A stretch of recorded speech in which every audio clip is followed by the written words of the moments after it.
My name's David Collier. I research the conflicts surrounding Israel, anti-Zionism and anti-Semitism. I'm going to talk about BDS, the boycott, divestment, sanctions movement. My view of BDS is somewhat different. For much of the last 2 years, I have spent my time within the BDS camps.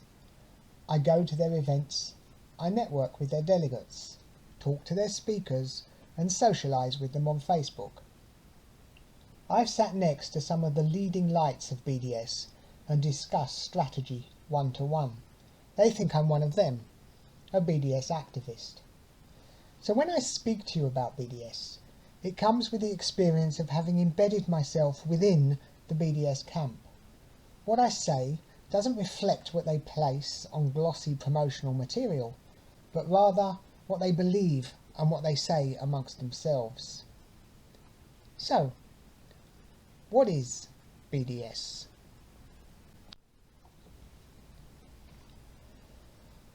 Originally, Zionists fought for the right to statehood.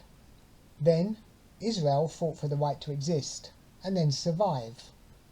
The opposition in these fights were those who simply sought to deny that right or existence.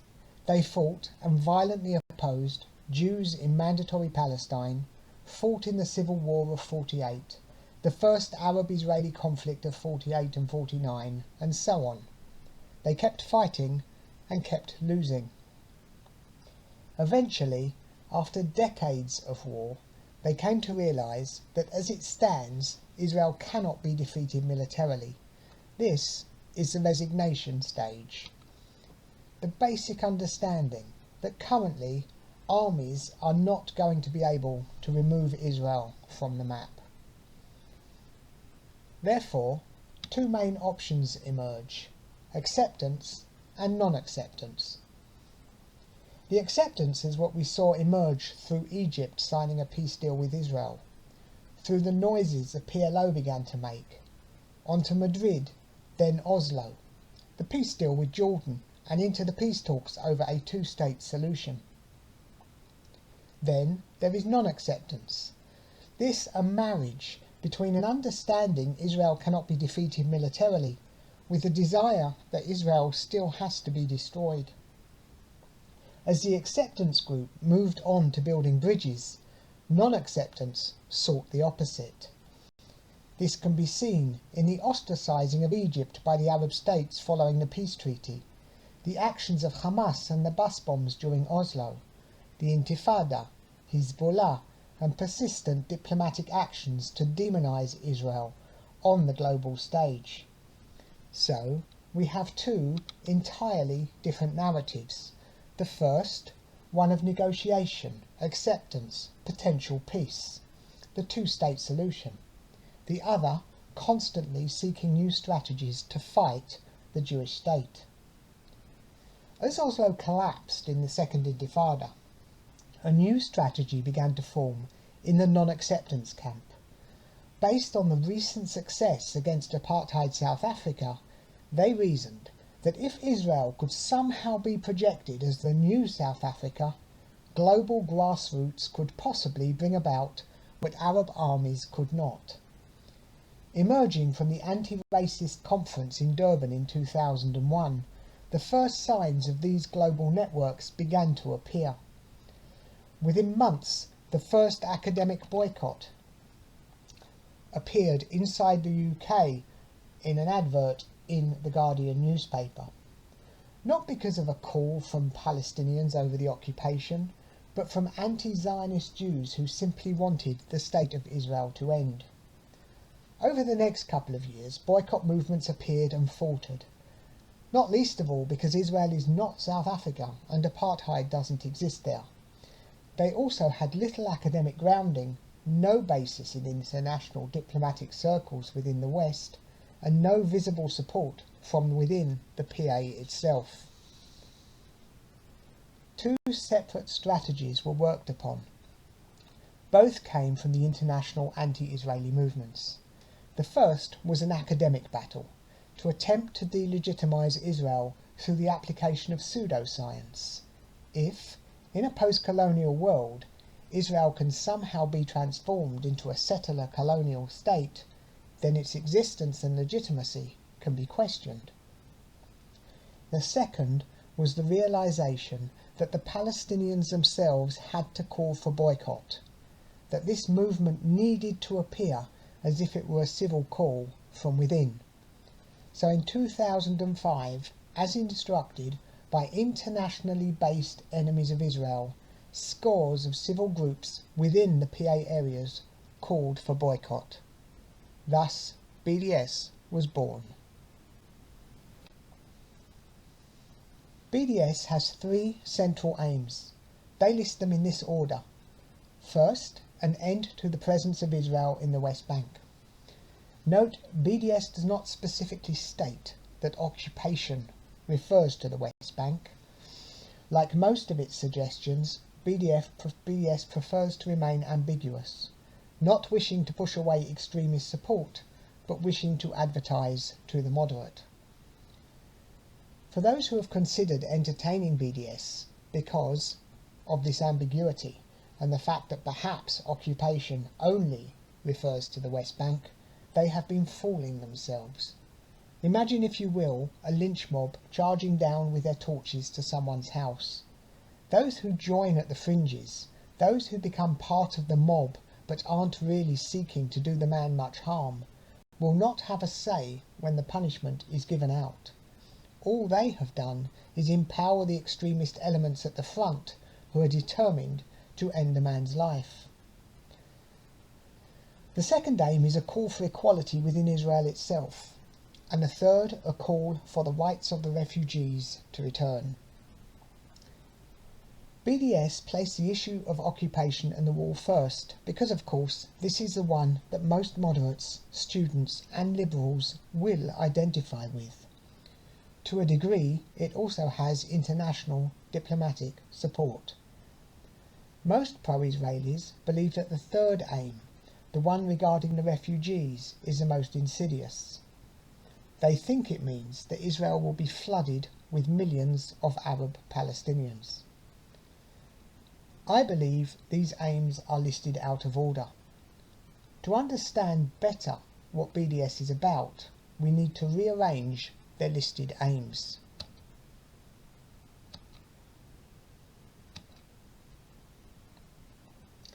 Now the occupation is listed third, with the refugees second. Why have I placed them in this order? I've done so because they highlight just what BDS is taking ownership of. The issue of land in the West Bank is an issue that can exist within the two-state paradigm. In fact, it is the essence of the two-state solution. The question is merely one of where the eventual borders are drawn. So we can date this aim as belonging to post-1967.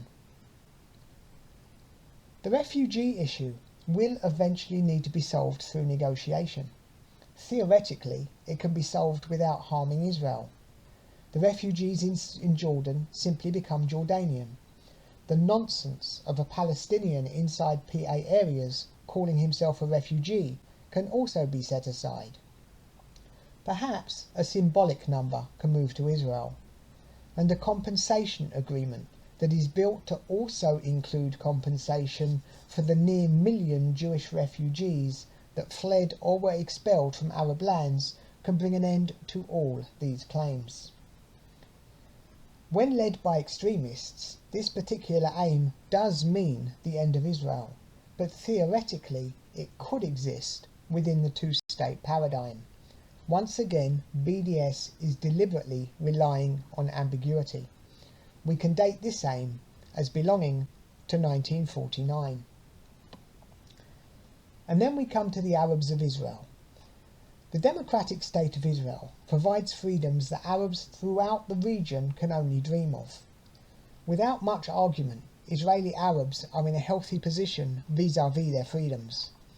And yet BDS has visibly crossed the international Israeli border to begin to make demands there too, and in doing so has explicitly declared itself as part of the rejectionist non-acceptance camp. They would argue, first, that apartheid exists there, which it doesn't. They suggest that Arabs are not equal, citing a few laws that set Arabs apart. In this, they count all laws that benefit soldiers, and anything related to the Star of David or the Israeli flag. It is a nonsense. A desperate attempt to cloud over what they have done. They have ignored Israel's international border. This aim has to be dated pre-1948, before Israel's creation. They may try to argue that it isn't about borders, it's about human rights. They become universalists who simply seek equality amongst all peoples. And yet, they went westwards towards Israel and crossed the border, yet did not go east. Had they gone east, they would soon have found themselves in Jordan, a state created at the same time as the British Mandate in Palestine from the very same lands, a state that has many Palestinians living within, a state that is not democratic. If they had gone north, they would have arrived in Lebanon, a state that practices apartheid against Palestinians. Yet in these cases, BDS stopped precisely at the international border. Universalists, they are not. There is only one international border BDS ignores: Israel. It has nothing to do with human rights or universalist principles. They have explicitly targeted the freest Arabs in the entire Middle East, simply because they live in the Jewish state. BDS is therefore not a pro-Palestinian movement. It does nothing to build, to create, to invest, to assist, or to promote Palestinian interests at all. It doesn't even operate in some areas where Palestinians suffer grave oppression. We have seen BDS cause Palestinians in the West Bank to suffer from the loss of jobs. BDS is a movement that is explicitly anti-Israel. It exists well within the non-acceptance camp. It seeks, as did the Arab armies, the destruction of the Jewish state.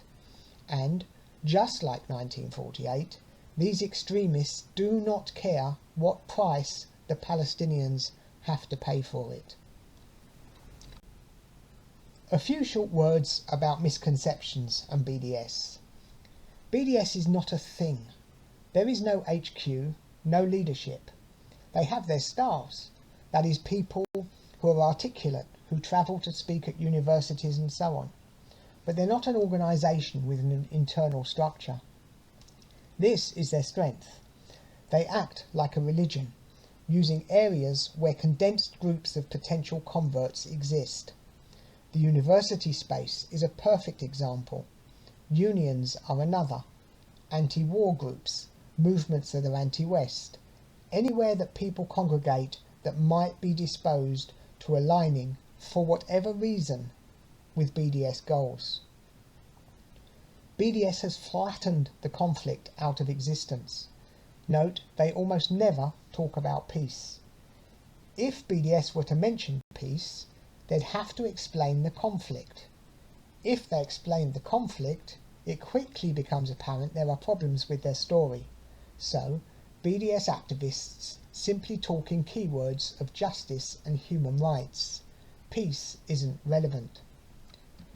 Within these areas, BDS can spread as a cult does, using scripts that are devoid of context, devoid of factual elements, and simply regurgitate mantra.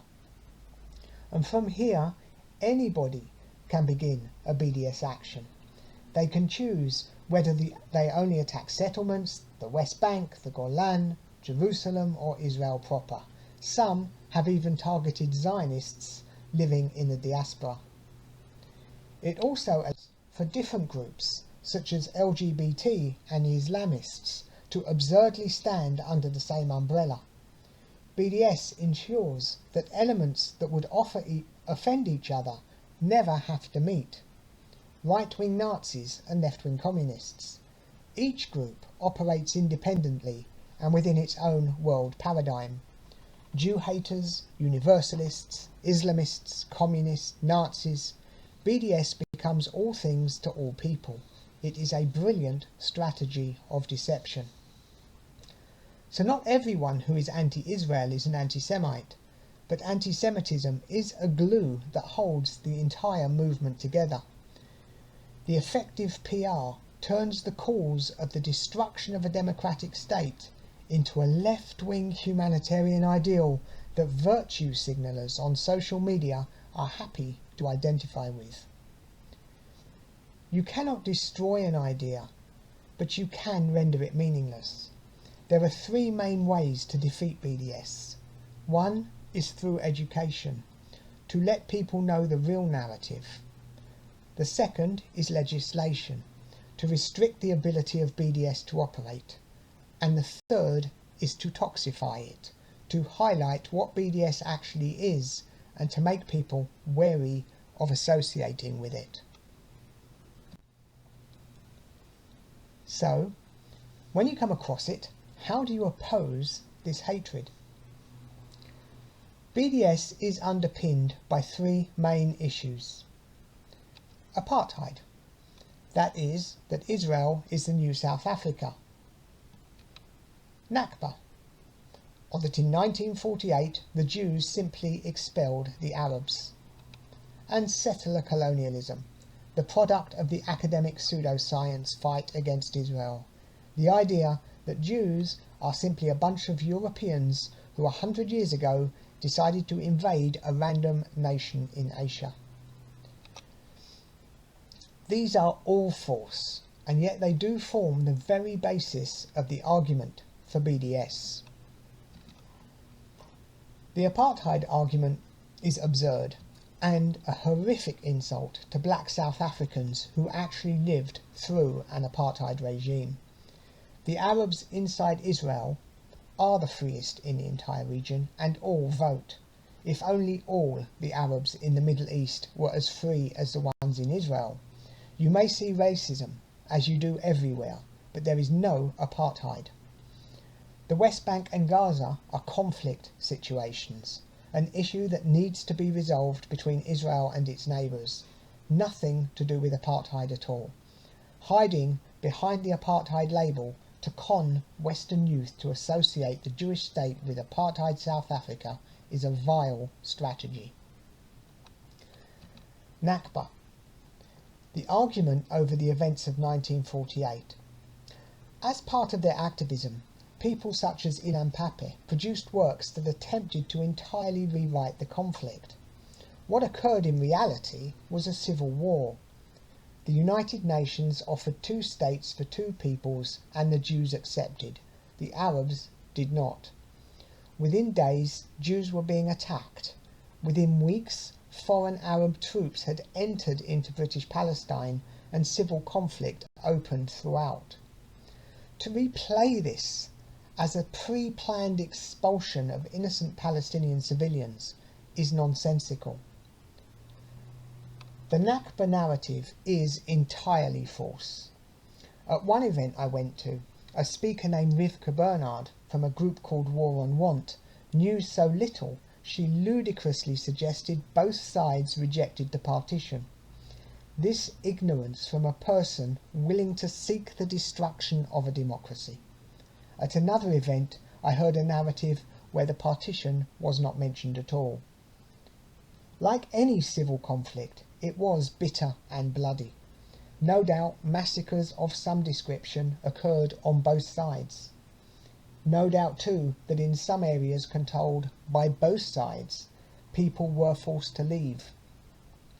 With Arab irregulars operating in some towns and Zionist supply lines threatened, clearing an area for military advantage may have been a logical and required step.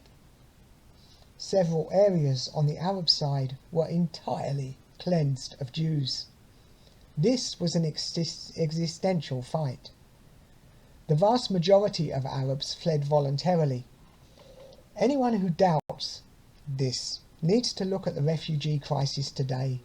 All you need is civil conflict. People run. It is what people do in these situations. In reality, the Nakba is that Israel didn't lose, that the Jews survived. For some, like those behind BDS, this is the catastrophe. In truth, The Arabs started a conflict that sought to destroy the Jews, and they lost. Settler colonialism, the pseudoscience, or the academic attack. To make way for the removal of Israel through the rejection of its legitimacy, the soul of Zionism has to be destroyed. The Jews, persecuted throughout history and seeking the right of self-determination, returning home to the birthplace of their people. Zionism is a national liberation movement. Instead, BDS tried to turn Zionists just into a group of white Europeans seeking an Asian nation to invade and settle. This paradigm is so false that you wonder how it is even supported in the minds of the extremists that promote the idea. It comes along with accusations that Jews are descended from Khazars, anything that unravels the ties of Jews to the region. It is far removed from historical reality, yet remains a science financially supported on campus by international anti-Israeli movements. When fighting against this type of hatred, remember, you do not actually have to fight. Sometimes it is better just to walk away. The core argument on their side is so flawed that if you engage with a true BDS zealot, you might just be wasting your time. It takes a lot of stupidity to believe that the world is flat. Sometimes all the truth, all the science in the world won't shift a true believer. Pick your battles. Historical facts are the killer blow to BDS. BDS avoids debate because of them. Theirs is a story that only works in a vacuum, where truth and knowledge must not enter. If you engage, go for the soft underbelly. The two-state scenario only arose in 1936 because the Arabs would not stop killing the Jews. The 1947 rejection of partition, the civil war, the Arab irregulars, the lack of a Palestinian state between 1949 and 1967. Remember, back in the 1930s, those Jews the Arabs were killing were the refugees fleeing from the Nazis. If you want to understand who is on the left and who is on the right, imagine where you would place someone who today started to kill the refugees fleeing from Syria. Always attack BDS. Don't defend Israel. This isn't about whether or not Israel is guilty of some things. Israel does not have to be perfect. The question is the legitimacy of the BDS argument and the aims of the BDS movement. What BDS does, when it engages, it doesn't come to argue the facts. BDS is not a trial. BDS is a punishment. So imagine, if you will, this situation. A group of people come up to you in the street and tell you you've been sentenced to death. Why, you ask? Because you are guilty of theft, they respond. Which theft, you ask? And so you engage in a conversation about this theft that you have been found guilty of. In taking this approach, you not only empower these people, you give credit to their argument. The problem is not what you may or may not have done. The problem is, who are these people? What do they want? Where is their justification for gathering together in the first place? Who made them the judge? BDS use all of the conflict arguments to support their cause. They talk about settlements, for example. BDS don't care about settlements. Settlements are part of the argument within the two-state paradigm and have no relevance to BDS. When you begin to discuss settlements with a BDS activist, you have entered a rabbit hole, an argument designed to simply get you lost in the warren and make it seem as if you are defending the indefensible. All these issues are rabbit holes. Gaza, child prisoners, the occupation, checkpoints. All of these discussions are part of the two-state paradigm. Israel's behaviour inside the West Bank has no relevance to its right to be an independent state. To those on the side who listen to the exchange, these people, they have no context. They don't understand the conflict. All they hear is that a settlement has been built, a wall has gone up, a child was arrested, and then they hear you try to justify it. There's no point. Don't defend Israel's actions post-67 in an argument about BDS. Attack BDS. When you do this, you come off script. In general, the people pushing BDS do not have a grounding in the conflict. Those that do only take their information from extremely dubious sources. I was at a BDS training event not long ago, and they role-play with would-be activists. It was informative because it was so accurate. They know the pro-Israeli argument, so they teach them to deflect. They have standard responses to accusations, such as the one that suggests they are anti-Semitic. One-line responses that are learnt parrot style. If they can deflect this criticism, they then regurgitate a few statistics about child prisoners, and they're on their way to seeking new converts. They want you and expect you to use the argument that you cannot boycott Israel because it makes too many things. For them, this type of argument is great. You seem to be saying that Israel is guilty but too powerful to boycott. Confrontation is not something to be scared of. The vast majority of activists would not last a minute in a discussion on the conflict. They have a leaflet that says Israel is guilty of genocide. That's enough for them. Truth doesn't matter. So in public it is easy to expose this ignorance by simply driving home the real narrative. Talk facts and history. You will lose them within a minute. Don't go down any rabbit holes. And highlight the contradictions. Refugees are always a good one for this. Talk about the abuse of Palestinians in Lebanon. Over the last 70 years, those Palestinians remained the most abused. If you are a humanitarian cause, why not push for Lebanon to give rights to those born inside its borders? Use the democracy arguments. They have no rational response to this. Highlight the violence of the mandate or the rejection of the partition. Israel's attitude towards LGBT is one that is so strong they seek to defend it by creating the idea of pinkwashing. This, as Palestinian gays still seek refuge in Israel. How many times have the Arabs had the chance for peace but rejected it? Why do BDS pick and choose which international rules are important and which ones are to be ignored? One more thing. For those that are interested in peace, surely the outcome of BDS is of the most importance. But what does BDS do? Israel is a nation that was created through persecuted people going to Israel. Whether it was back in the late 1800s, early 1900s from Eastern Europe, running away from the pogroms, from the rise of the fascists, escaping the rise of the Nazis, surviving the Holocaust, whether it was escaping the persecution and expulsion from lands like Yemen or Morocco or Iraq or Egypt, or then again after the fall of the Soviet Union, those that had suffered the persecution of the years under the Soviets. This is Israel's population. Outside, they see angry people who want them to open the door. They're never going to open it. It's not going to happen. The only thing BDS will do is reinforce the Israeli image that the world hates them.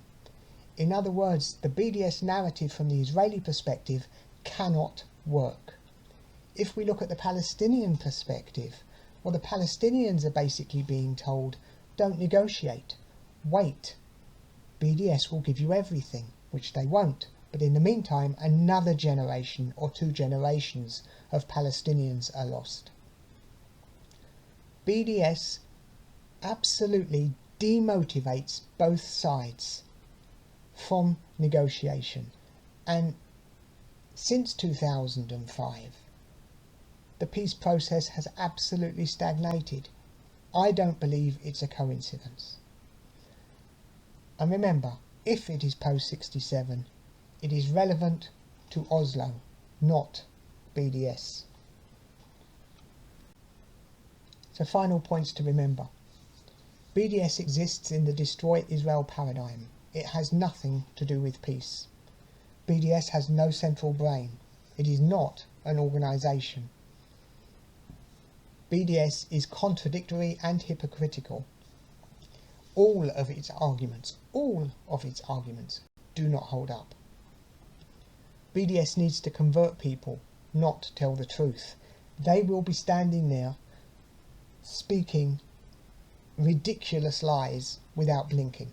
These are people that have not got a clue about what it's like over there. This is why you see ridiculous circulations of the facts in January where Israel opens the dams to flood Gaza. Southern Israel floods in January, as does Gaza, because that is where it is. There are no dams, but these people don't have an idea. BDS deflates the atmosphere for negotiations and peace. You cannot repeat this often enough.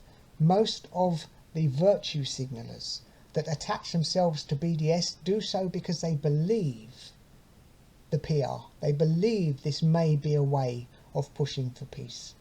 And BDS is anti-Israel, not pro-Palestinian. Bottom line, use your narrative, not theirs. Don't play their game. My blog, Beyond the Great Divide, can be found at www.david-collier.com. If you've enjoyed this video or you enjoy the blogs, please do consider making a donation. The work I do, going to events, writing up reports, the blog and creating these materials is time consuming and very expensive. Anything you can give would be truly appreciated. You can reach me or make a donation through the website. Thank you very much for listening.